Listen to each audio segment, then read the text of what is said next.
Tuesday, February 9th, regular meeting of the Bland County School Board order. First item is the agenda. Any modifications to the agenda? Yeah, I think we needed to add something to the update, give Jill the opportunity to speak. Right. She wasn't listed on there, so. Okay, why don't we do that as A1? A1. Any other modifications? No. Okay, could I have a motion to approve the agenda? I'll make a motion to approve. Second. Mr. Bailey? 4. Mr. Petrie? 4. Ms. Puckett? 4. Mr. Shepherd? 4. Philip, if you do the invocation. Lord, we thank you for this opportunity to come together tonight and to talk about the business of our schools and educating our children. And Lord, we thank you for them. God, we thank you, Lord, for the precious life that you have given us. And God, Lord, help us to value it. And Lord God, to honor them in bringing them up. And Lord God, to teaching them the things that they need to know for life and to be successful. God, lead, guide, and direct us tonight in your ways and in your truths. And we give you thanks today for all these that have come and for those that continue to put their hard work and effort into our children. And in Jesus' name we pray. Amen. Please stand for the pledge. Before we start, I'd like to say something here. Most of us learned this in kindergarten or before, and we kind of recite it without a lot of thought. But I think in the last few weeks we've seen how delicate a democracy can be and how important it is that we stand up for our democratic principles and the peaceful transfer of power. So with that, let's say the Pledge of Allegiance. I pledge allegiance to the flag of the United States of America and to the republic for which it stands, one nation, under God, indivisible, with liberty and justice for all.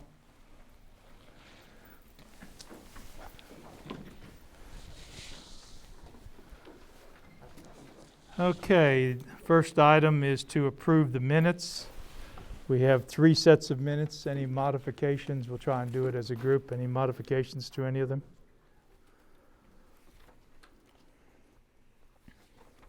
I had the. None. We're good. I'll make a motion to approve all 3 sets of minutes. Second. 4. 4. Ms. Puckett? 4. Mr. Shepherd? 4. Mr. Mead, I think you wanted to say something about School Board Appreciation Month. I sure do, sir. In appreciation of your dedication and service to excellence in education, on behalf of the students of the Commonwealth of Virginia, this is School Board Appreciation Month. And I have a certificate here from the VSBA. Mr. Bailey, here's yours. Thank you, sir. Mr. Butcher, Thanks, sir. thank you. Ms. Puckett, Thank you. thank you. And Mr. Shepherd, thank you. Thank you, sir. Okay, next item under information is the attendance report. We ended the month at 660 from an enrollment standpoint, which is 21 down from last year when we had 681. We currently have 30 students from outside the county, which is a significant amount, roughly 5% of our enrollment. And hopefully that says something positive about our school system. The next item is financial reports. No, that's the updates. That's in the updates. That's in the updates, right. Financial reports. We have money-related COVID money that we're looking at. We have actually $895,000. I'll start over. $546,895 of COVID money that has to be spent by September of 2022. So it's going to pass through roughly 3 school budgets. The catch on that is the applications have to be turned in by April 1st of this year. So while we have time to complete the projects, we have to define the projects and have them approved by April 1st of this year. So that's kind of higher on our agenda at the moment. We've got various things out for bid, which will be being bid on Friday. And we'll be calling a meeting, special meeting to review that then and try and identify how best to spend the money. I guess from a priority standpoint, our first priority is education, make sure that the students are being taken care of in the best way possible. And the second is then how to use it from a facility standpoint and make sure that we get the longest payback out of the thing. So it's something that will be there for years to come. So we'll be talking about both tonight with the principals and Ms. Hopkins and others as we go through this meeting. One other item I'll throw out there because it'll come up later. Various monies that you get, you have to spend in accordance with the requirements. We had a STEM grant from With Bland Foundation, and they gave us $99,000 to accomplish this.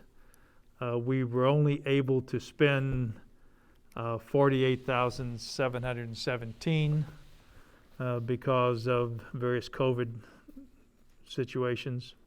So you'll see in our payables that we actually had to refund to them $50,282. So that's a check in our payables. If anybody has any question why it actually passes from us to Quill and then back to With Bland Foundation. That's all I really have on financial at the moment, unless somebody has any questions. Okay, with that, we'll start out with the principals. Did you guys flip a coin? It's You arm wrestle? You should have heard how I got here. How is everybody? Good seeing you.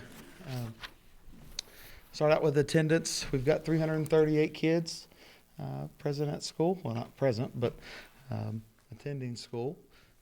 112 of those are virtual students. Put a little asterisk beside that number. It fluctuates sometimes day to day, but at the end tally today was 112, 226 in person. So we're moving in the right direction. I believe last meeting we were right at 130 virtual. So we're starting to get a few kids back, and some are heading virtual for various reasons, but the majority are coming back in person, so that's helping a tremendous amount. Key events in the school, of course, we're teachers remediating for the fall SOLs. We've got several students that need to participate in those, especially ones that need a couple SOLs to graduate. Curly and I just made a house visit for a young man who has 2 that he needs to graduate. So hopefully we can get him in the building and make a difference there. Some other things that are going on, of course, our robotics team. It's headed up by Marilyn Fortner and Ruth Ann Cole. They've got a new area beside the band, the new band room there, the old drama section. Miss Cole was, she's outstanding. Marilyn is as well. MAC teams, it's moving along. We've had to cancel some here and there. Ashley Sexton, she's leading that group up along with some other teachers, and I'm sure Charlie can touch on a little bit when he speaks, but we're pretty competitive. It's a different world doing MAC virtually and buzzing in virtually, and but the kids are doing great with it, and I can't thank Miss Sexton enough. She's been excellent to work with that. Coming up, we're doing a COVID homecoming. That'll be the first week in March. Miss Weichel and her cohort there is helping put that together. And I'm sure Charlie will touch on some of that. We encourage even the virtual students to be able to participate in that. We have some things lined up for them. Parallel to homecoming week, we're going to do can drive for the food pantry. We know they're down right now, like most other places. So we're going to try to help them out in that fashion. Plans moving forward. We're going to keep attacking, keep our foot on the gas pedal. We're still battling getting work turned in, and we've spoke to each group individually. We spoke to 7th grade yesterday. That seems to be the biggest piece, is being able to get work turned in, and how we can get past that barrier. I don't have the 100% answer than just keep after them. And that's what we're going to do. Teachers are calling every day, emailing every day. It's relentless what they're doing. I can't describe it really. So we're still holding kids accountable and trying to make them better. And that's all we can do. Ms. Hodock has been working with teachers to get on that remediation schedule. And Ms. Hall, Ms. Sexton, Joe Shirey, I'm sure I'm missing a couple more, but they're all working with those students, and very pleased with where we're moving there. Student and parent involvement. Ms. Hodock, Tiffany Bradshaw. Of course, that list we gave last school board meeting, the academic performance. We targeted kids that had 2 or more Fs, and contacted every single one of those kids. And we didn't have a huge return rate at that time. We only had 1 student out of 35 choose to come back, but a couple have trickled in. But I think an alarm went off in especially some senior parents, that this is for real, and if we don't straighten up, things could go down a bad path there. So I appreciate Tiffany and Ms. Hodock for helping us with that. We'll be doing virtual parent-teacher meetings, or teacher conferences, at the end of this 9 weeks. Participation wasn't where it was the first 9 weeks in parent-teacher conferences. Hopefully participation will come up this time. We'll do a better job of getting word out. But most importantly, I think the urgency that parents need to know participation in these events is critical. And our teachers are working hard to make sure that they're available and providing that feedback. So hopefully we have a much higher rate of participation in those conferences. Let's see, moving on to athletics. There's a lot of moving pieces in athletics right now. We just wrapped up basketball, unfortunately, but the kids had a great season. They played the best basketball they had in the last game, and that's all we can ask out of those kids. Girls are they're moving in the right direction, and the boys had a great year.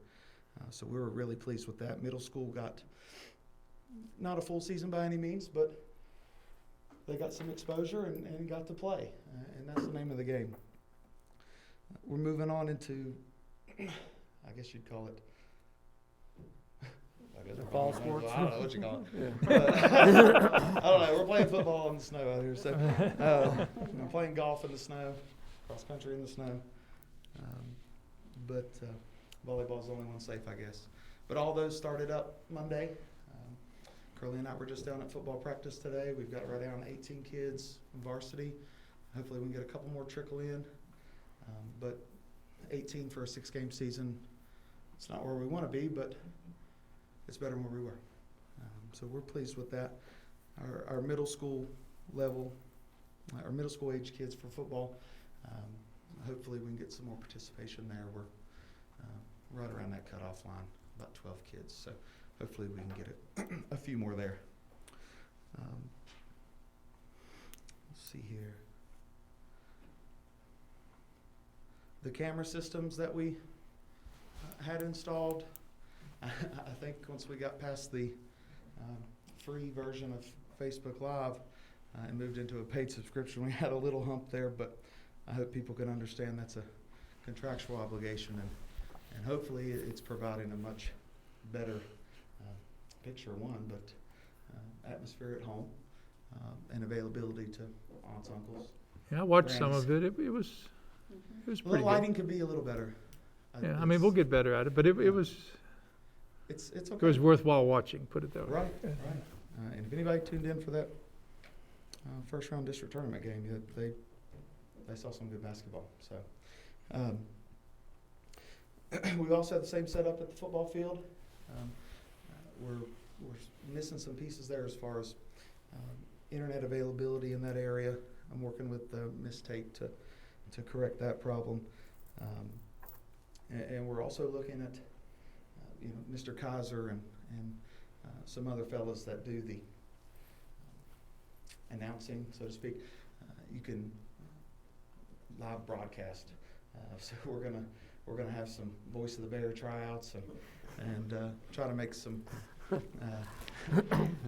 waves on the NFHS network. Most importantly, safety. JDM's been great all year. They're constantly trying to make the building safer. We've got some heating issues up in Building B. They're working on that today. Working at the football field to make those restrooms safer, putting some different flooring in there and making it a little bit more aesthetically pleasing. But they've been great. And say a little prayer for Mr. Dent, one of the custodians at the high school. I think he ran into some health issues a couple of days ago, so keep him in your prayers. And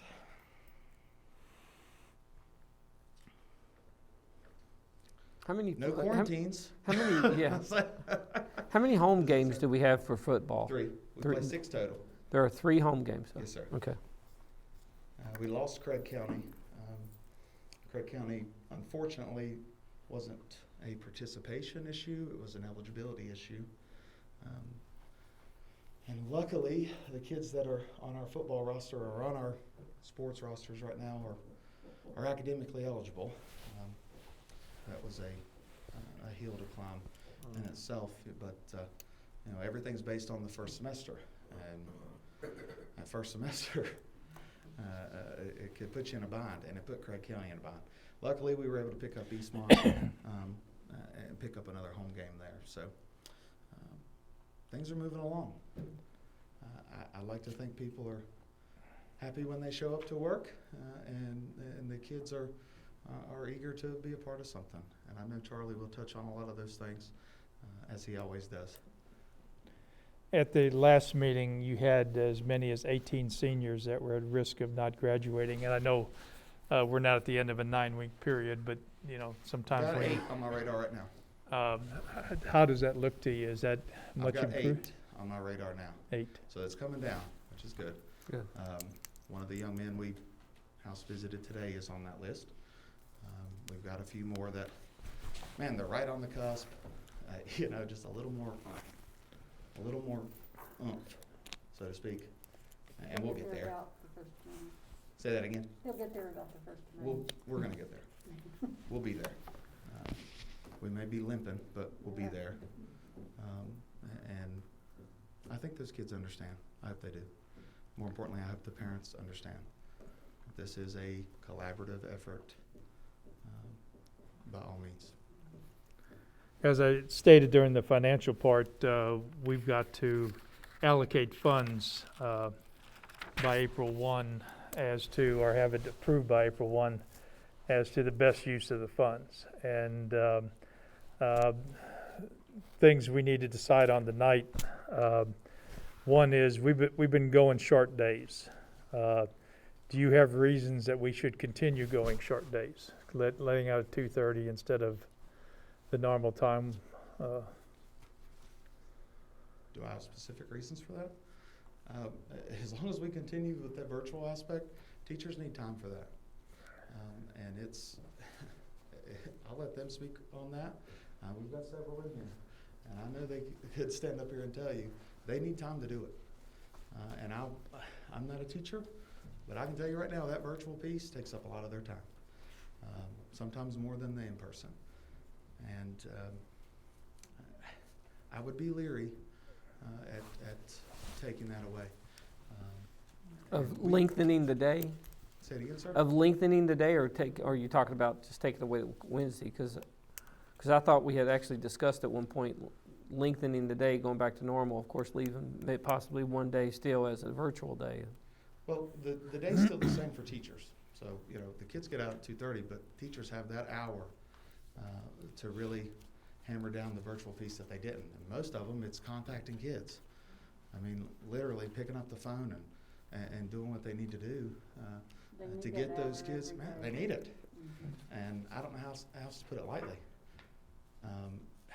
You know, there's benefits to both sides, I'm sure. But in my opinion, they need it. And not only need it, deserve it.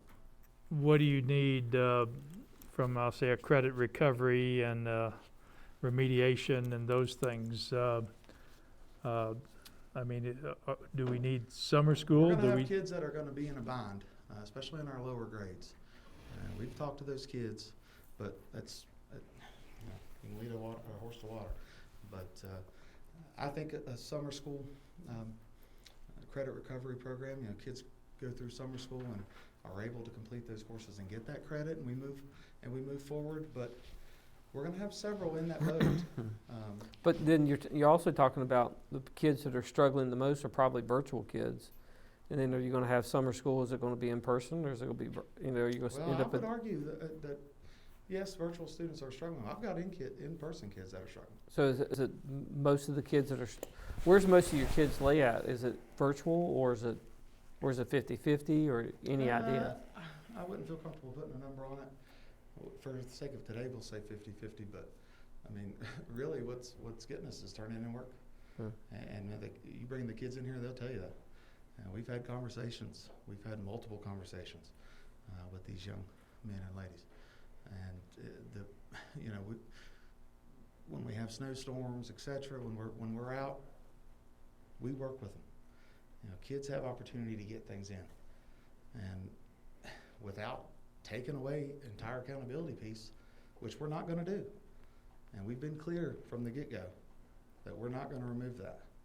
We can't.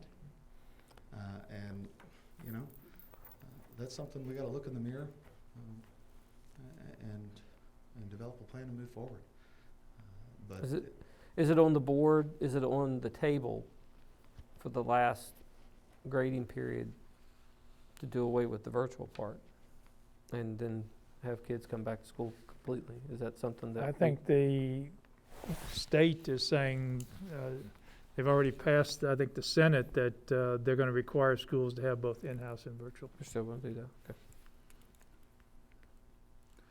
If summer school is put in place, when and how long? I have to ask boss. I don't know. I don't know the length of that. Credit recovery, it could be 1 to 2 weeks. I mean, doesn't have to be extensive. Is that what you're talking about, credit recovery? Right, yes, sir. Yeah. But it probably does have to be in person. I would hope so. Yeah, It don't I- have to be, but But I mean, I would think it would be. Well, we're doing the same thing for the fall SOL remediation. It could be in person, and several of those kids are not. So we do that virtually. Is that the best method? No, but it's the only way we can get them there because they're not coming to the school. So the only thing that worries me about anything in the summer is when you let kids go and they're gone, it's hard to bring them back. If you extend the year, it might be something to look at. Yeah, and as soon as the school, I mean, you don't have that gap period. Of course, I guess the teachers need the period there right after school for finishing grades up. They usually can do that in their work day. Anything you do extra, you have to compensate teachers for. Right.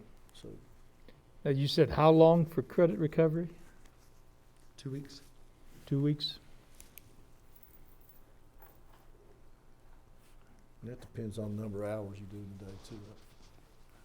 That's what, 5 days a week, 4 days a week? I prefer 5.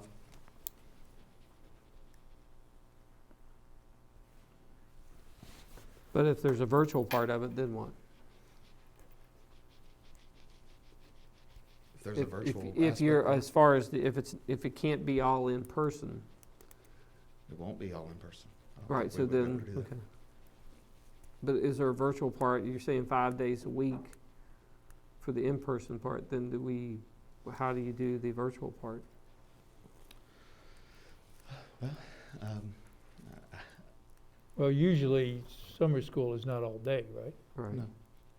So the teacher would be all day and have, I mean, I'm throwing this out, tell me if I'm, I'm listening. And we're just I throwing mean, stuff on I'm they would listening. have in-house and then have remote the same day, possibly. And really sitting down with the teachers and talking to them and seeing what they think is going to work best. Okay. Because they know. They've been doing It it. wouldn't be all teachers though, would it? No. Or- No. And we're talking credit recovery, do we also have a remediation part that's in addition to credit recovery for other students or other classes? That's something we can look at further. You should be doing, you're doing that now. though. Right, yes, sir. Okay, okay. It's fun being first, isn't it? Sorry. No, it's all right. Okay. Any other questions before we get to pick on Mike here? Get him. I think we got it all out of the way. We got it all out. Thanks, guys. Thank you, sir. Write that down, don't go first, Kentucky. Yeah, don't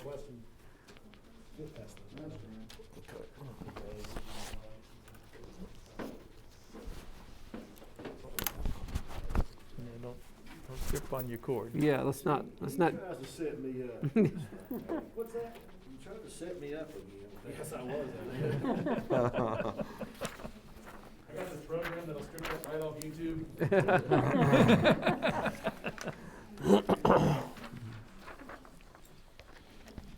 Good evening. Greetings from Bland Elementary School. And current enrollment stands at 334, which is a reduction of 2 students from this time last month. But though by Monday, I expect for our enrollment to go up 1 with an anticipated enrollment coming in next week. So that'll put us right about 335. Attendance is the graph I just handed out to you. 4 additional data points since last month. You'll notice that there was obviously a dip coming back from Christmas break, and we went down and have come back in and hovering right around that 96 to 97% attendance rate. Please keep in mind that those numbers can actually include virtual students who are not completing assignments, and then we'll go back in after the date while we're contacting parents to say, hey, if your child's not participating online, we do need to mark them absent so we can keep track of that piece as well too. So this is not just in-person students who we're monitoring there. Historical performance by grade level, obviously that's a piece we're gonna have to wait till the third 9 weeks, so if you'll bear with me until March 16th, so that we'll have that data available to you. And then movements between in-house and virtual, we currently have 69 students who are virtual out of that 334, and that's as of today, and it changes daily. Usually have fewer virtual students each day. I believe about 64 of those students are full-time, expected to stay till the end of the year, but those numbers can fluctuate quite a bit too. In the last 3 days, I've had 2 students I expected to remain virtual for the entire year come back to us, which is a bit of a celebration for us. So that's right now about 20% of my student population is virtual on a day-to-day in-person kind of scenario. Key events right now is wrapping up PALS testing. It is taking up a good portion of our students' time and our K through 3. We expect to have that done by the end of this week, but we'll have some stragglers, especially as we're trying to get the virtual students in to get those assessments completed. We are seeing growth for students, typically across the board. Obviously, it's not as quick a growth as we would have seen in previous years, just because the amount and intensity of instruction is not the same. Fair to say that virtual students are showing less growth with reading ability and word recognition and word call than their peers who are in person. So we're looking at strategies that we can put in place to kind of help those students out. That is not a 2-month fix, 3-month fix. We expect that to be a piece that's going to probably hamper those students for the next 2 to 3 years. Mike, you mentioned it. What areas are they not showing a lot of growth in? It's word recall is typically the biggest piece. phonetic awareness, Yeah. phonemes, all the little pieces that make up words and being able to call those out quickly and with fluency. Yeah, I can't even say it out loud myself. So the biggest piece, did that answer your Yeah, I question? think so. I was Okay. just curious. PALS identifies all that. So. It does, and that's what we're using. The biggest components is if students aren't with us, if we can't model those skills, we can't build it as quickly. We actually did use a Quill grant to pick up another software piece that we've been able to order in the last week that will actually help in-person and at-home students, but it is once again Wi-Fi dependent to be able to raise up those reading scores a little bit. So, and we've not been able to institute it with students yet, so we're still waiting for the sales rep to get back to us, of course. So, looking for strategies to move forward, but we know that's going to hamper us a little bit moving with our students. We are in the middle of the Virginia School Survey, climate survey. We have currently about, the state wants 80% participation. We are looking at about 65% participation, upwards of 70. Not too bad. I got a few more faculty that need to go in there. I don't know which faculty have completed the survey yet though, so I don't know who to door to knock on because it's anonymous. So I'll just keep sending out reminders and hopefully they'll have that completed here by this Friday. Plans moving forward, always the big piece is communication with teachers. I have to commend our faculty. They've done an excellent job using that extra hour at the end of the day and Wednesdays to reach out to families. Because you just don't reach out to a student and say, hey, do your work. There's a bigger communication that goes on there with parents and guardians. And when the parents reciprocate that communication back to us, things are typically wonderful.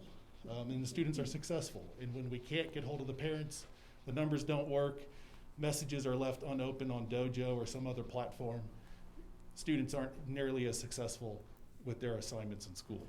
So the faculty has done a great job. They communicate those pieces to me about who we need to mandate to come back, which is why we've seen our numbers for virtual students decrease from about 100 3 weeks ago to where we are just below 70 right now.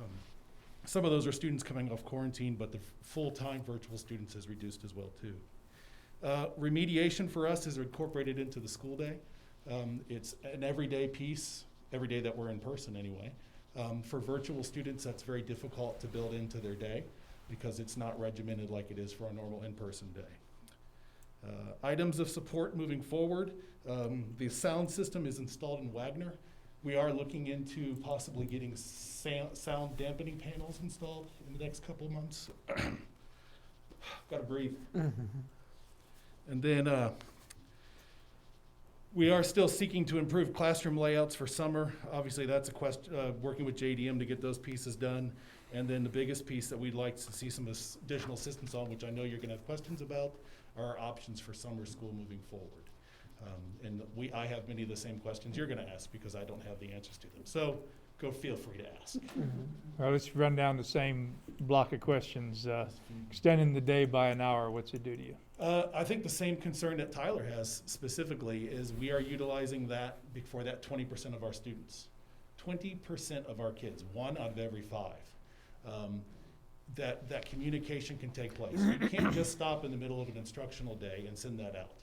We are contractually asking teachers to take care of that responsibility, and that hour is built into that day for those pieces to take place. The development of those virtual or those online instructional components is very time consuming. It could be a whole lot easier to grade them at times, but to develop them so their quality instruction takes a whole lot of time. And they are using it. I can walk around the school on a Wednesday and I can see teachers interacting with students virtually, both who were in person the day before and who are full-time virtual, taking care of student needs. So it's actually benefiting a larger group of students than just that 20%. But it is a beneficial day, and those are beneficial hours for our teachers. If virtual has to be a component, we have to provide that contractually for our folks. If we went back to 5 days in person, we would almost have to abandon all virtual right now, and that would be turning our back on 20% of our kids. So I don't know another way to say that. What percentage currently will not move to the next grade, do you feel? Oh, heck, I cannot answer that question, nor do I want to. I'm not a fan of retention anyway. That's probably a personal, professional kind of piece. If we can find a way to build the skills for a student to move forward, I would rather see them successful in the next grade level. And I know how that blends into what the difficulties are at the high school and secondary level when a student is behind their, or ahead of their peers in age, but behind in ability. What that does for retention for high school dropouts. I would love to see components built in where our students are either mandated and or invited to come do summer school with us this summer. I have the same question. If they cannot be with us virtual, or they have to be virtual because they can't be in person for whatever reason, are we gonna provide that in only an in-person format, or both virtual and in-person gonna be available? That creates more hurdles for teachers to develop that instruction. Right. So it's recreating the school year where we're doing a very good job of doing the best we can, but we know it's not ideal. Why would we invite ourselves to do the same thing for several weeks in the summer? Well, not all the teachers will be involved, and we could True. possibly have teachers that are just strictly virtual. We might ask a few teachers to be strictly virtual, a few to be just in person, I guess. That's a possibility. So Right. yeah, I think there are different formats we need to look at, and I appreciate you thinking of that Yeah. there might be different layers taking place so that Yeah. someone focuses directly on that. So that's certainly an option. I would foresee through kindergarten through sixth grade, right now needing at least one teacher per grade level, or at least 7 people to cover a larger group of students. One, specifically if they're in person, the smaller group allows for the social distancing to take place in more intensive instruction, because not every student, say they didn't do well in math, is gonna need the remediation or the reteaching in the same components. So the teacher's gonna have to develop several pieces anyway, specifically if students span more than one grade level that they're working with. Because if you took a virtual teacher and an in-person teacher and put them with kindergartners and first graders in each of those pieces, that's not exactly the same instruction. It's similar. Right. It spirals, but they're just gonna have to develop different concepts to work with the students on. So, a lot of hurdles involved with that. How long would you be looking at summer school running? I think a full day is a little harsh at times. My thought process is bring them in, do breakfast, push through instruction, some instructional breaks during that time, finish with lunch, send them home. Is that as 8:30 to 12:30, 8:30 to 1? I don't know. Obviously busing becomes an issue with that as well too, but a full day becomes difficult, and obviously there would be additional time for teachers to have planning during that time, because they need to get ready for the next day and close out the current day they're in. But yeah, minimum 2 weeks for the partial day. Is 2 weeks what you think, or you think it should be longer? I'll take 8. Okay. I don't know if anyone would work that. I'll be there. So 8. 8 weeks? I'm being a little facetious. Okay, good, okay. Yeah, a little facetious. So in an ideal concept for doing summer school, we're going to assess the students to see where the skills are lacking, and specifically focus on those areas where the student is not proficient to move into the next grade level. Take care of those, because really the number one group of students we want to work with and almost mandate to be there are those that are going to be retained. Looking at those numbers, our class sizes would not be well distributed moving up and through high school. And there's a whole other philosophical discussion that goes on there. By identifying what specific areas students need assistance in, it makes it more difficult for the teacher to prepare items for the student, but they can hone in directly on those pieces, remediate them, reteach them, and move forward and assess the students to see if they have them so that they're qualified to move on to the next grade level. So it's sort of a snapshot, quick moving, bam, bam, bam, let's get them through this. That's very intensive, so much more than 2 weeks will exhaust the student and the teacher. So if we use our time wisely, day 1 we go in, we assess. 8 days of very intensive instruction. Day 10, which 1 day, no more, 8 more. Day 10, a lot of remediation, and then assess the students to see where we are as they leave. Attendance for that type of thing, because it's so intensive, needs to be mandatory, but we're only talking 2 weeks of the students' time in the summer, because it's precious for them and the families as well. Yeah, We understand. and that's the thing we have to decide on pretty quick, because if there's vacations, I'm sure Three there are weeks people. really can be too long at times, because it interferes with other things and you have to make accommodations, and then it impacts instruction, and this may be the one piece the student reads more than anything else to move into the next grade level. intensive instruction is probably the best way to move forward. You don't teach it the same way you would in the classroom throughout the year. You're really pushing through on items to get it across to the students.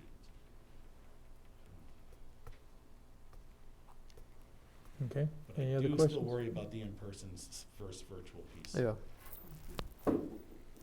Yeah, the smaller children really struggle with the virtual. Yeah, and during the day, you're asking mom or dad to be there to help. Okay.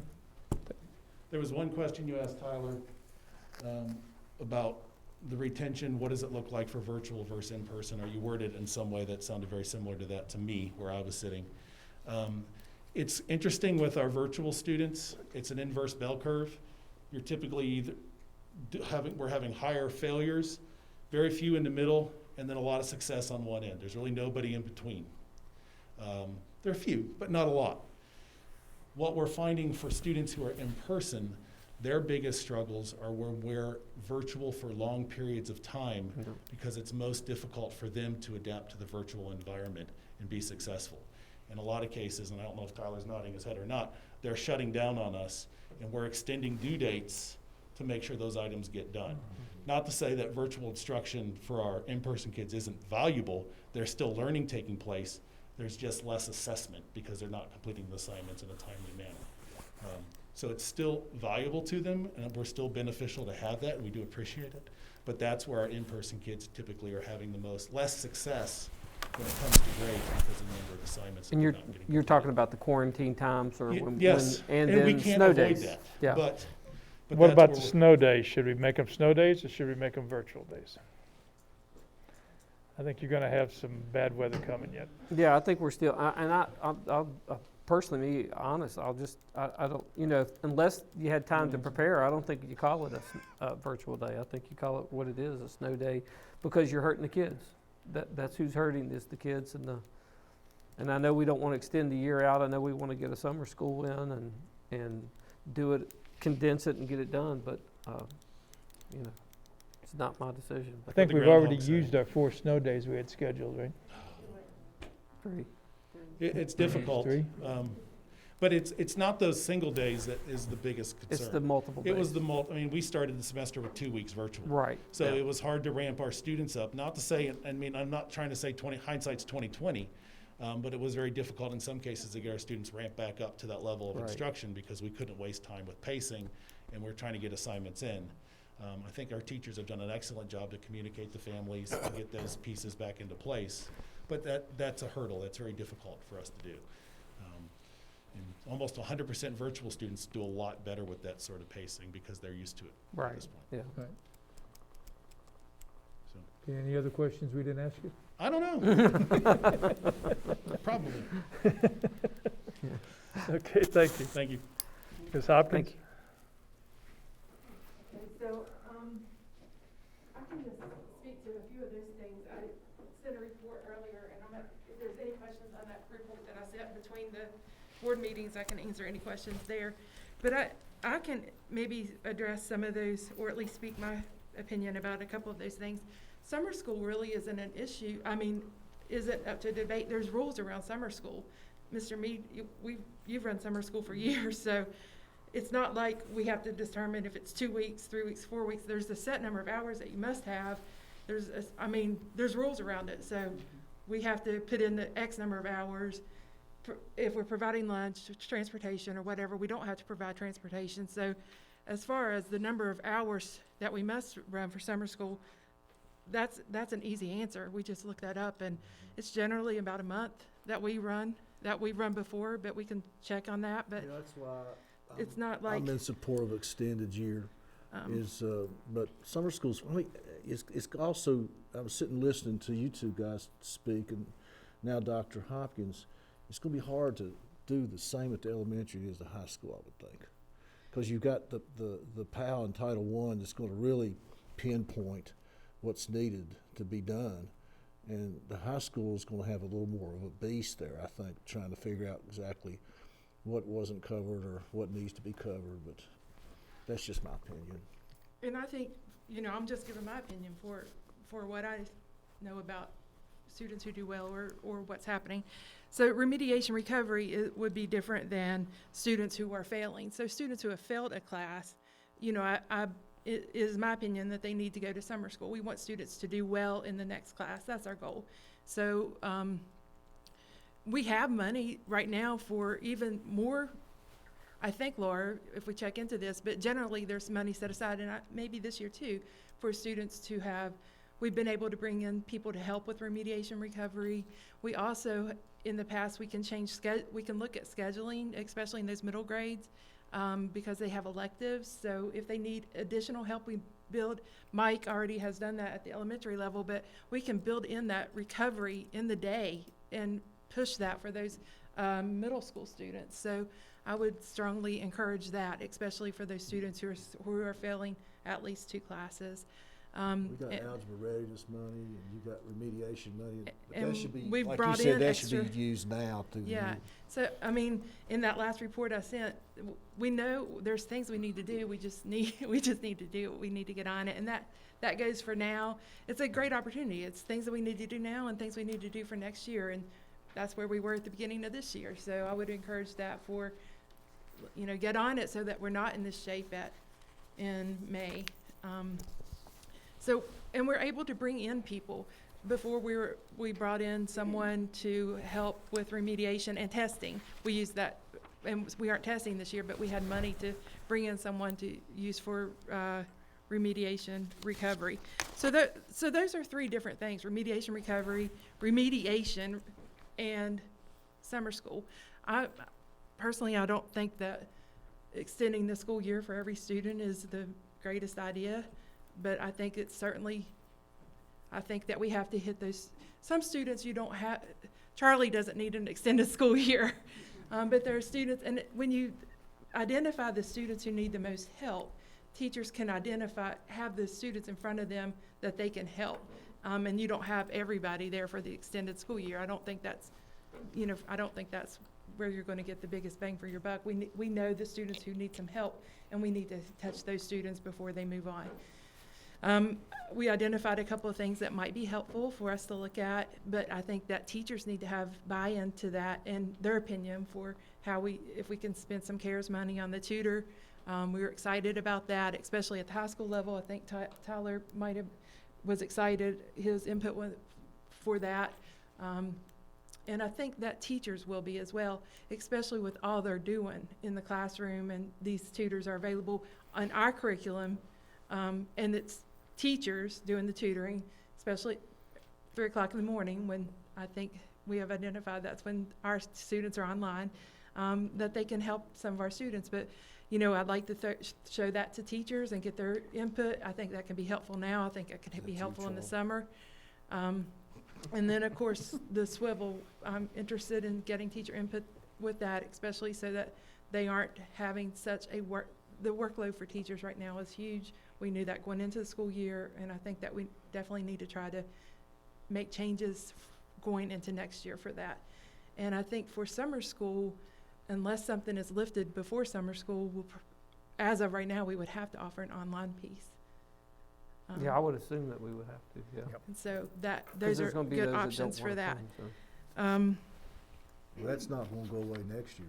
No, Right. no, So- it's And already. So I I'll read- think I'll adding read to that you to a soon piece is of that the clock hours and seat time stuff is not gonna be waived next year. Keep that in mind. Say that again. Right now, the 990 hours or the days has been waived for this school year. But that's why we're able to do the 4 days a week and off on the Wednesdays. Next year, that's not gonna be an option. That came from the governor. So it'll be back to the 990 hours, or I think it's 180 days or something like that. So that's off the table. So next year, we're gonna have to really find a unique plan, like Jill said, to take I a mean, lot of that this sounds virtual. good, but you don't ever know what's gonna happen as far as the virus. And No, I when only you know, go into I only Northern know with the Virginia- information I have in hand now. Right, yeah. And that's the only way I can make a And that's call, so. It's just also fluid now. Hopefully, it can be so that what they're doing in the classroom, the virtual students get as well, so they're not spending separate time virtually and in the classroom. That would be ideal. And so we would like for them to see that swivel piece, and We know some of the best schools right now are using that. And I would encourage, I think I called it I forgot what I called it in that report, but certainly, it's like a program to move students from where they end this year to next fall, so that we aren't failing, so a bunch of students aren't failing, but at least we have something in place for them. And I think we need to identify those students and provide something. I don't think that we have to do it for all students in Wayne County Public. I think a lot of students are ready, and I'm not surprised to hear Mike say it's an inverse. We know that even at the high school level, some students are ready for online instruction, and parents do a good job. Some parents do a good job of figuring that out. So that's not a surprise. And if there's any other questions from that report, I'm happy to answer those. Okay, thank you. Thanks. Ms. Tate?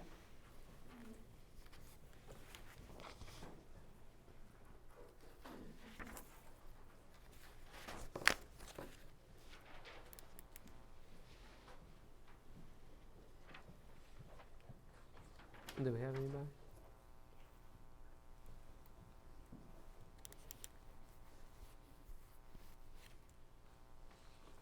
Okay, for me. Go ahead. Yeah, sorry. Okay. All right.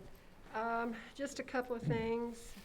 We've had the amount of Cope tickets is kind of dwindling a little bit, thank goodness, because we have been spending a lot of time with those. Nick is finishing up the lab 112 at the high school, getting it set up and ready for testing. We've been working with teachers and working on the server, making sure it's updated. I've gotten a couple emails checking for ransomware and malware, so we've been kind of watching that a little bit. I'll begin working with the school test coordinators for the spring testing for both the writing and non-writing. I believe next week, Tyler, we do the fall. Yeah, next week we'll finish up the fall testing with those that need it. And one thing to remember this year with testing, the students that are on virtual are going to have to be brought into the building. So we're going to have to kind of work something. I'm working with Karen and Becky on what we're going to do with those kids, because we still have to practice the social distancing and the masks wearing. So we might have a few more days of testing in there than we normally would out there. Other than that, we're busy all the time, every day, constantly. How are you going to handle your personnel shortage? I have no idea, Mr. Shepherd.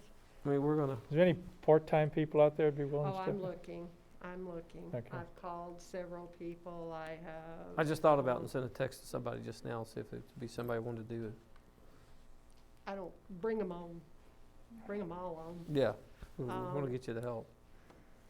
Right now, I'm just not sure, because I'm trying to get Nick to finish up things that I need done now, especially for testing and that. So I'm looking. We've had it advertised in the paper. We've got it on the website. I'm going to work with Lenore to try to get it on Indeed.com, see what we can get from there. So it's hard to find. I've got a couple Yeah, I people think we need to looking. step back and look at the structure. We're still operating under the structure we did many years ago when, we had computer labs. Not everybody had personal devices, and just keeping the hardware updated and, everything, and then all this virtual stuff. I think we need to step back and say, hey, what's your department really need to look like? And I think you need a full-time hardware person. I need a full-time hardware person and a full-time network person that constantly monitors your network and that. I mean, you really need a person at each school, not sharing and going, because I don't necessarily do just technology. I mean, I have other, and I do a lot of the software. The software is what I do. So yes, I agree, Mr. Shepherd, we need, Yeah. But think about that and, try and, I'll say, lay out an organization that you think is needed in today's environment, because things have changed completely. oh yeah.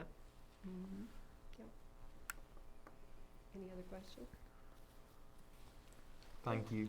Thank Thank you. Yep, thank you. Should we do public comment at this time? Okay, we have one signed up, BCEA.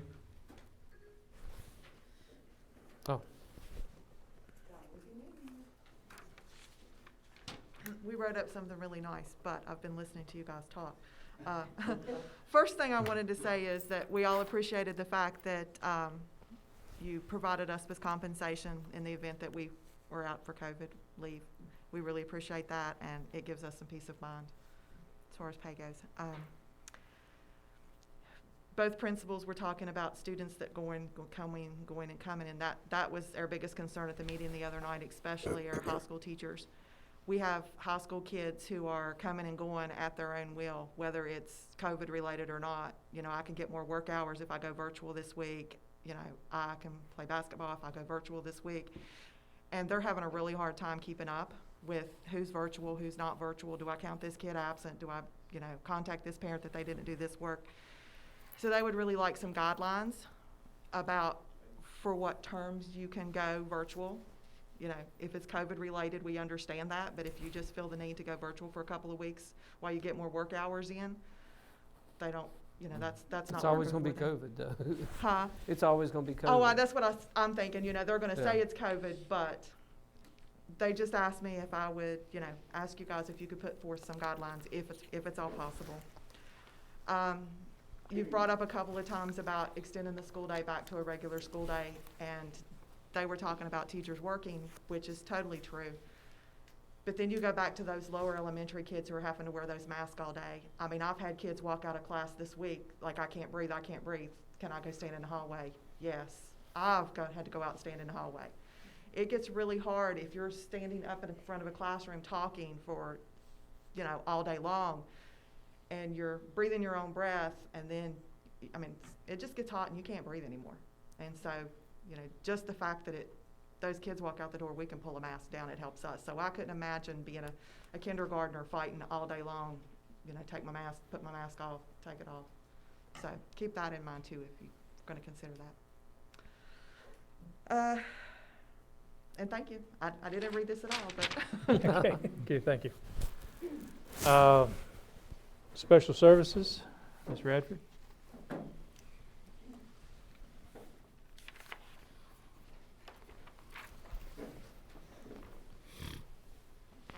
I went ahead and laid your notes on your desks earlier, so you should have them. I just have a couple of things this evening to share with you in relation, first of all, to special education. Blaine County Public Schools has been asked to participate in part of a beta test group for the Virginia Department of Education. They are working on creating a new special education assessment tool. We're going to help beta test that, and then it will be implemented in the fall of 2021. So some training later this month will be coming around, and Ms. Christian is going to be helping me with that. We're also looking at purchasing an add-on for Virginia IEP, which will allow our special education teachers to be able to get electronic signatures for all of our documents, which will help us greatly keeping within timelines and things like that. As far as STEM, our after-school program is set to begin on March 16th and run through May 13th. We are in the process of planning for that now. Pam Lambert and Rochelle Palmer are going to be the lead teachers again this year, and they are currently working on the curriculum for that. And then just a few other little items. The County Spelling Bee, which is sponsored by our gifted program, has been scheduled for March 2nd. We're going to have that out in Wagner this year. And preschool kindergarten registration, I believe that ad will go into the paper tomorrow, should be in there tomorrow. We're going to have 3 dates at the elementary, March 3rd, 10th, and 17th, and parents will have to call the school. I believe some, you may have gotten a few. They're going to call the school for appointments so that we can get started on preschool and kindergarten registration for next year. Go ahead and get an idea of some numbers. So, and that's all I have. Okay, thank you. All right, thank you. I'm going to jump one here. Charlie, you want to jump in here now?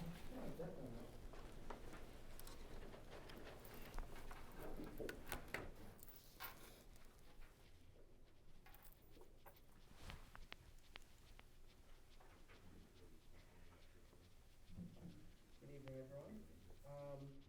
First, as Mr. Mead has already mentioned, that the VSBA's School Board Appreciation Month is this month, and we appreciate everything that you're doing, not only for the students, but for other faculty and staff.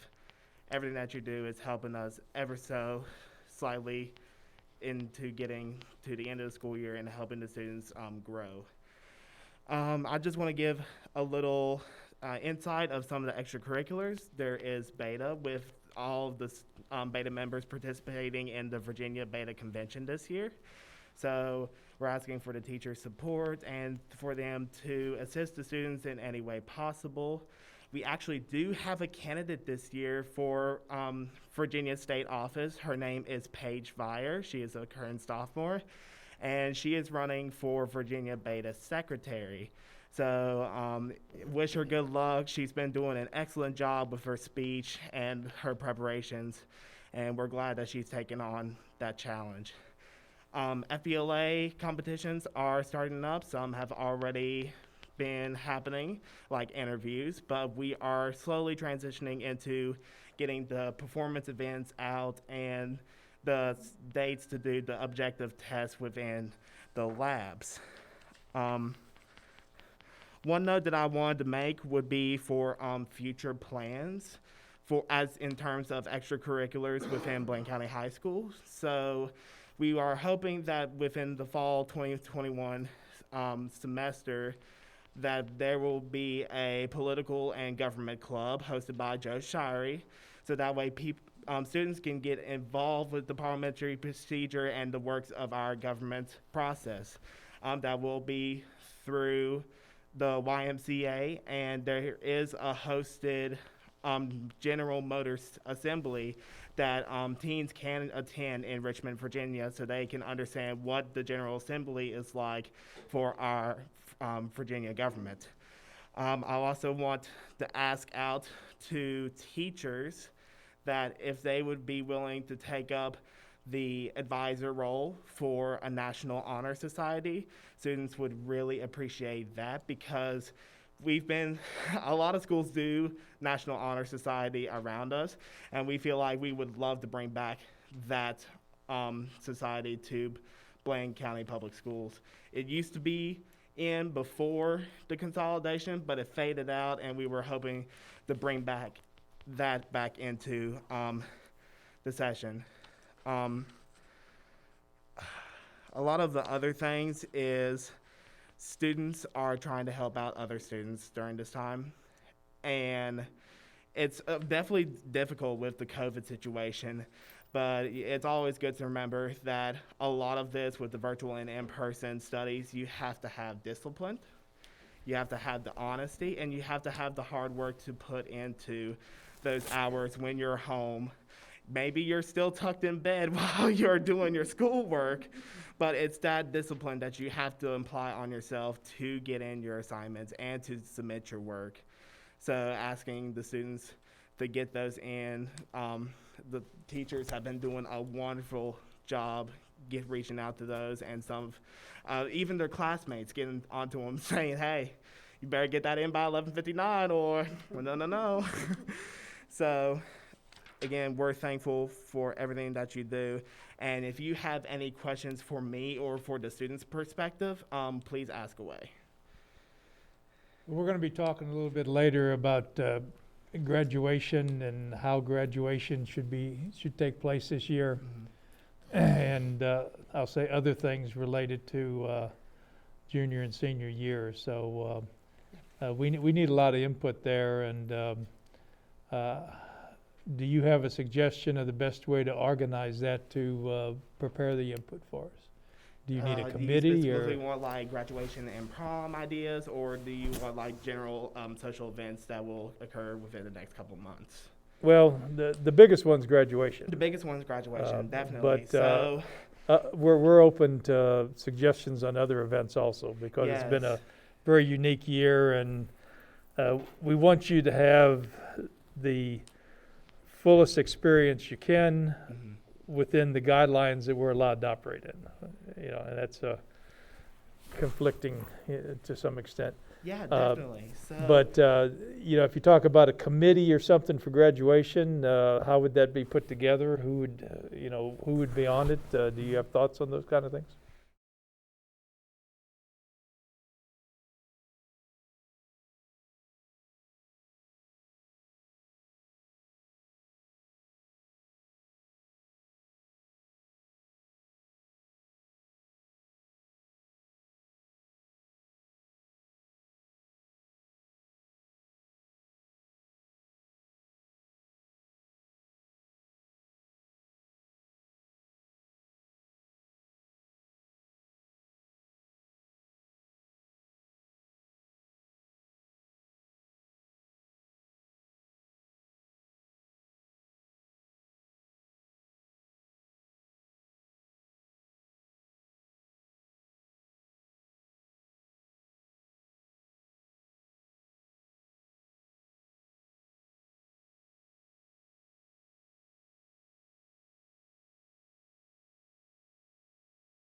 because you care, and I really appreciate it.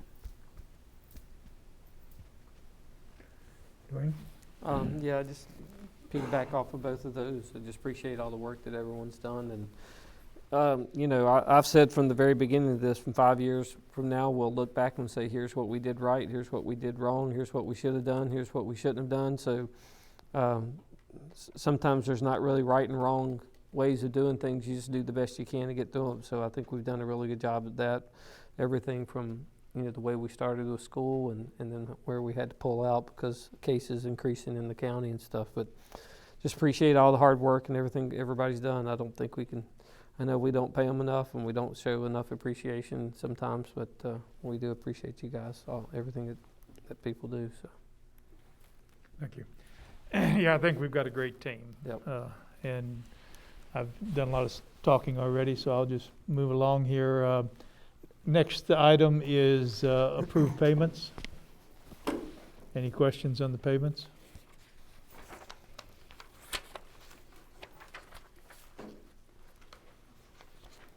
No, I'll make a motion to approve the payments. Second. 4? 4. Four, Mr. Shepherd. For O&M projects, we have a number of bids at public opening on Friday. One of them that Scott alluded to is replacing the refrigeration components of our walk-in freezer at the high school. We're expecting that bid to come in a little under $10,000. And we need to move ahead on that, so I guess two things. One is I'd like to get an agreement by the board, a motion by the board that if it's under $10,000, we move ahead. The other discussion is whose budget it should come out of. And with that, you want to make any comments before I make any comments, or? With the COVID that we're in, we've had to buy more food, more paper products. Thank God we had CARES money to buy all paper products we had to use. We're in need of a lot of equipment other than the freezer. Looking to buy the whole tray line, serving line before the next week. Our steam table at the high school does not work. It's a safety issue. So that's going to be at least $7,000 to $10,000. We need 2 new terminals for the cafe enterprise. They're so outdated. They're a little smaller than we said, $5,000 a piece. I don't have a problem paying part of it, but I would like for you to consider waiting until the end of the school year to see what our budget looks like. What the money is left. You know, kind of the rules on this, if it's cafeteria equipment, they're supposed to pay for it. Of course, anything that's part of the school, we would pay for. A walk-in freezer's a pretty gray area. My suggestion would be we pay for it. Yeah. That freezer's 30 years old. Yeah. I think we And the go money ahead we and put into it was Well, we, Problems with it for yeah, we've had, 20. it's been a Band-Aid ever since they started working on it. well, we've put a lot of money in fixing it, or you have put a lot of money in trying to keep it going, plus the risk of the food and contamination. Right. So if I could have a motion that it'll come out of the school system budget and not to be over $10,000, if that will take whatever is the proper bid and move ahead. And so, go ahead. I'll make a motion. I'll Can I- second. Okay. Mr. Patrick? No, sorry. 4. Ms. Puckett? Mr. Bailey? Four. Mr. Shepherd? The other main item being quoted is under the COVID money, we're allowed to do heating, cooling upgrades as long as it improves the air quality. And the elementary school only has a single operating boiler, and the timing of that school was that there's virtually no air makeup, no air filtration. So we're looking at putting new heating, cooling throughout the school, and hopefully be in a position where we can stop burning coal at the elementary school. Those bids will come in Friday, and we'll see whether we can afford to do that or not.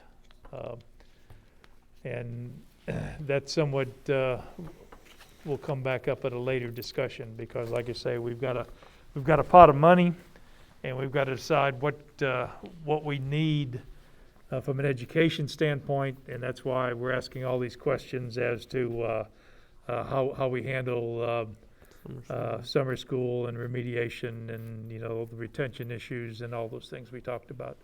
So when we talk about here in a few minutes about our next meeting, we'll also talk about deadlines on things we need to know. So the next item is... Mr. Chairman. Go ahead.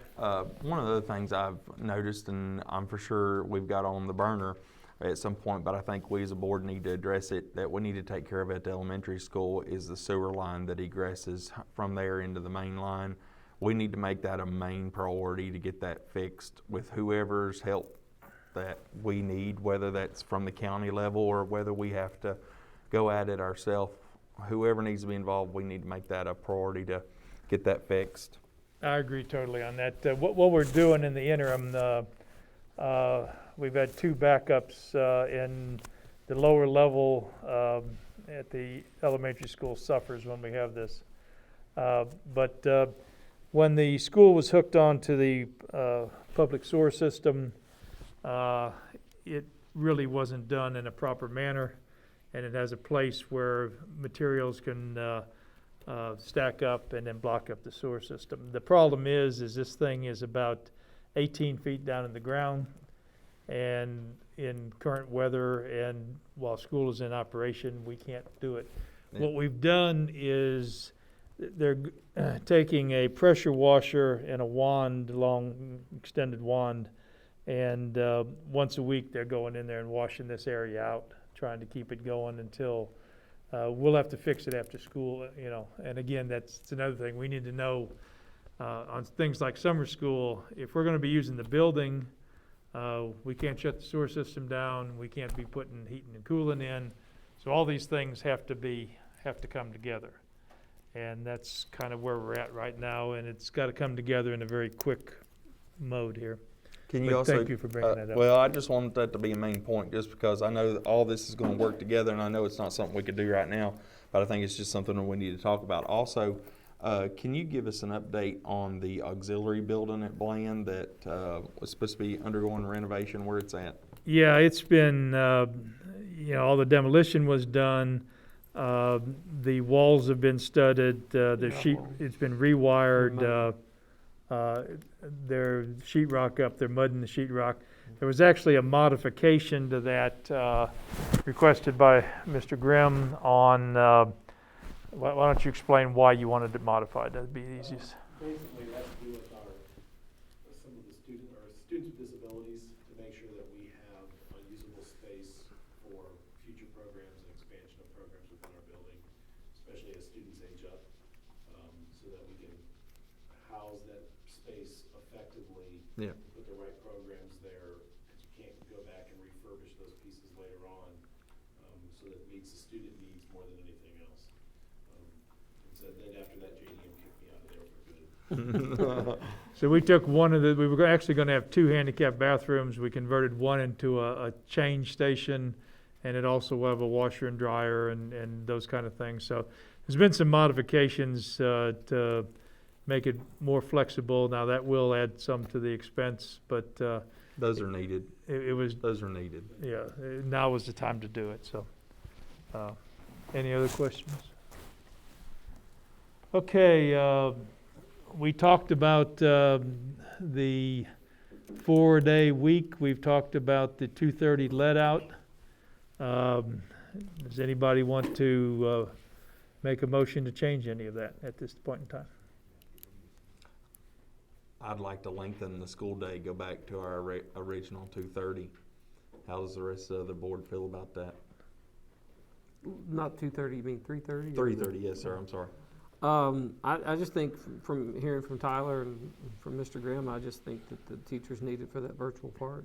I don't think we can. They You need know, that I think time. that I mean, they they have to keep Wednesday, absolutely there's no need that doubt. time There's- to do this. Yeah, they're- And we're I asking don't- them to do a whole lot now, more so than not what they're capable of, but more than what we're paying them to do. So I think we need to just stay the course till the end of the year. I mean, I think there would be an advantage in the lower grades to having that, but I don't see how we can not have the same schedule. Right. Uh, I mean, I think it would benefit the kids to be in the class, in the schools longer, to have the longer class periods. But then you're making it harder on the teachers, and they've got tough enough, so I don't think we need to. Okay, so if we don't have a second on that, that will be tabled then at this time. Budget meeting, it was suggested that we have a meeting on February 16th at 5 o'clock. Is that agreeable with everyone? Yes, for me it is. Mm-hmm. Okay, I need a motion on that. Make a motion to have the meeting on the 16th, at February 16th at 5 p.m. Budget meeting. Second. Okay, now, for that meeting. Wait. Mr. Bailey? 4. Ms. Puckett? Four. You gotta take a roll. Just trying to move ahead here. Right. For that meeting, we've got to have a resolution of how you guys are going to handle things this year on credit recovery, remediation, summer school, however many words I want to throw in here. But we've got to know by then, because we've got to know, one, how much money we can put in this heat and cooling, how much money we're going to have to put into this. So, this school year is quickly leaving us, and we've got to know what it's going to cost us. So you guys have to get together, and you've got to be in agreement by this meeting. By the 16th? Right. Okay, we'll have it done. And also, we're going to need a first pass on the budget, just taking this year's budget with step change raises and I know this, if I can say it, the, what do you call the price index? Consumer price index on all of their items, CPI.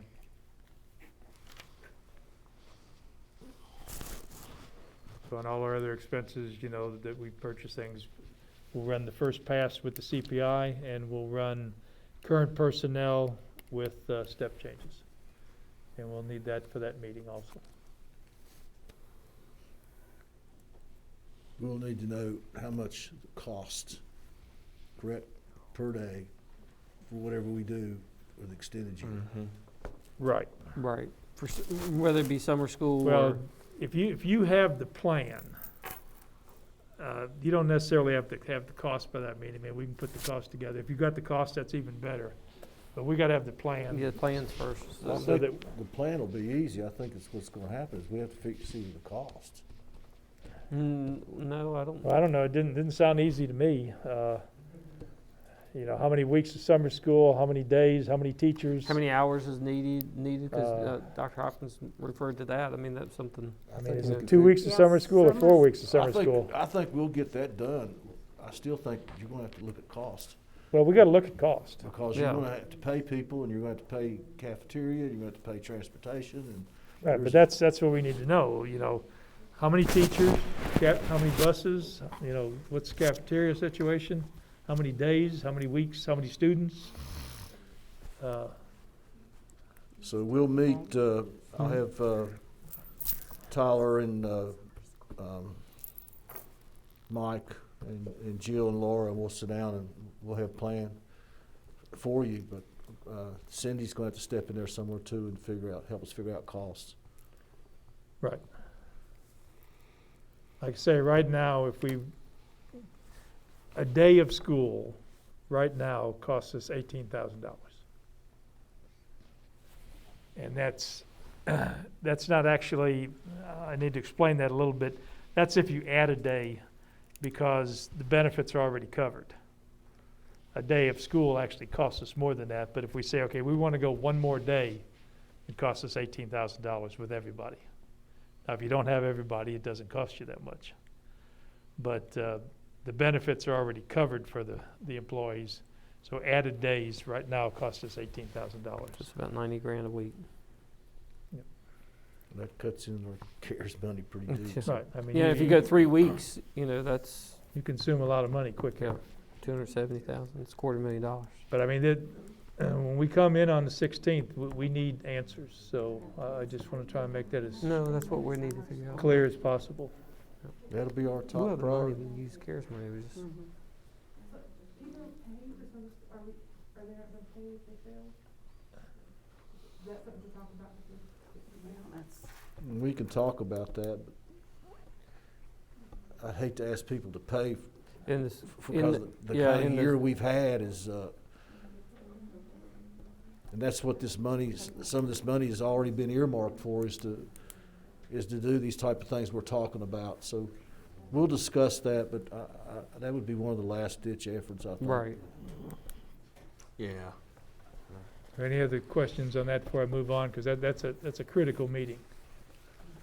We'll have gotten all of our bids in by then. We'll look at this. We'll have to look at this money and then decide what programs we're going to do during the summer. And we need to look at our calendar to know what days the buildings are going to be available. So this is a critical meeting for us. And we will know somewhat with Matt Hurt and the academy, correct, about what Yes, is our there- cost going to be for Thank you. that? For I'm sorry I didn't bring y'all up to date on that.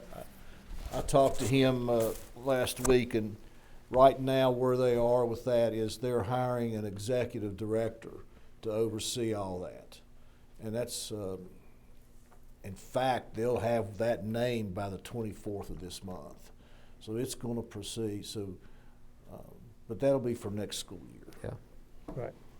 But just to know what those, I'm sure they're probably in early stages of figuring out what their costs are going to be and getting everything. They're up and talking running. something like 5% of our Of ADM. ADM. Rafford's going to run it through their books and stuff. And So we would have to set 5% of our ADM aside for a remote. for that alone. And if that falls through, somehow we've got to live on 5% of our ADM. So. Any other questions on this? Like I say, this is a very critical thing. Next thing is we need to have a public hearing. The suggestion was to have it at the start of our meeting on the 9th. That's fine, we can do that first, and then, Mm-hmm. Is that okay? yeah, we can do the public meeting, just start it at 5, right? No, we were going to, I No, thought we were we were going gonna to do start at closed meeting 6. at I mean, 5, 6, right, and sorry, then do the budget, because we do open, hearing yeah. at 6. Right. Okay. So we need a motion for that. Make a motion Second. for. Ms. Puckett? 4. Mr. Bailey? 4. Mr. Shepherd? For. Next items, and I'll put two of them together, is timing on the school year and a graduation date. Denise, are we at a point yet we can pick a graduation date, or is this too early? Three of the days that we've been out is snow days, so those will have to be added if we continue to film some of the snow days at the end of the school year, because there's no days built in. According to the calendar we had, there was 4 days built in as snow days. Not on the calendar, that wasn't.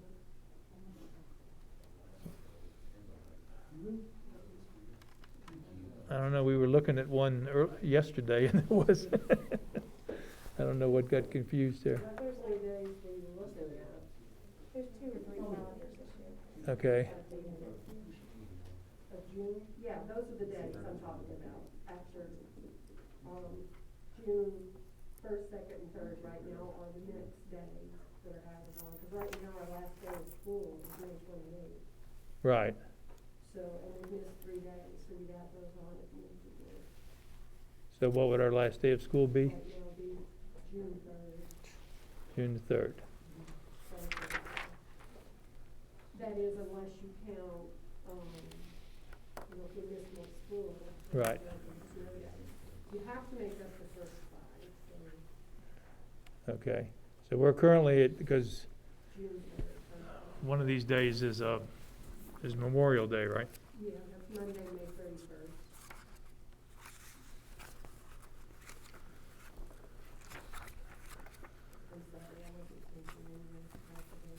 Do we get out that day? Usually, And we're taking it off? So right now, we're going through June the 3rd. I would dare say we're gonna have at least 1 or 2 more snow days. Unless they're virtual days. I would almost make a request just to say the next snow date comes, let's give them a full snow day. What, from a graduation standpoint, has it been a Friday, or what is it usually, do we have a day of the week? usually. Yeah, and usually that would, we'd like to shoot around for that that weekend, the holiday weekend, because you have, like the 29th. That can people. You can graduate and still have more school days. Right. Right, yeah. 'Cause We don't know seniors what- just So if you wait it wanna- out a week before. If you wanna graduate on the 29th? 29th, you can do that. But then you still have to do those extra days. Right. We generally like to shoot for that because it is a holiday, and although this year, If you can't We have don't know what- visitors. They may not- we don't, it may but change they it can have between them at here, that their you don't know, houses, but. you Right. know. Charlie, you want to jump in here any?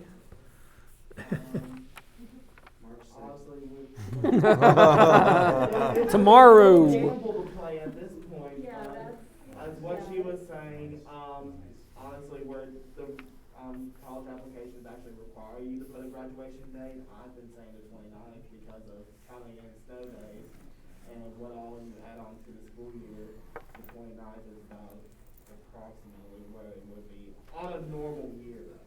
That's what I would say. You could make the rest of the snow days virtual then. Now, let me throw something out. I don't know whether this matters or not, but